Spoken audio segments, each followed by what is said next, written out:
Today we hosted Business Opportunity Open House here in Phoenix. Participants can find at this event a wealth of information. Colonel Baker provides a presentation on our upcoming projects. It's very valuable to industry.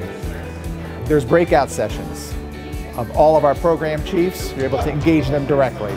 We had a training session put on by the U.S. Small Business Administration.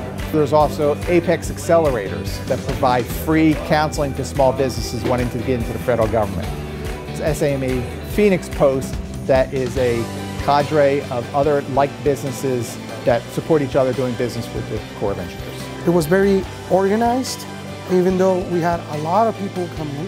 And the people who are giving us the information, the Army Corps of Engineers, are very prepared.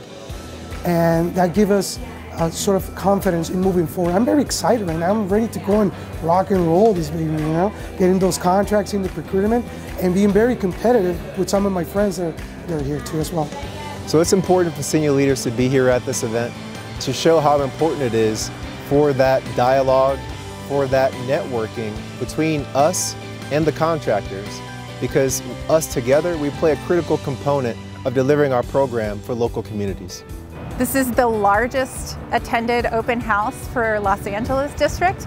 It's been wonderful to meet new faces. It's been great to see faces that I am very familiar with, that I see throughout the state of California. And I love that our contractor community establishes themselves with other districts, and then they want to come work with Los Angeles District as well.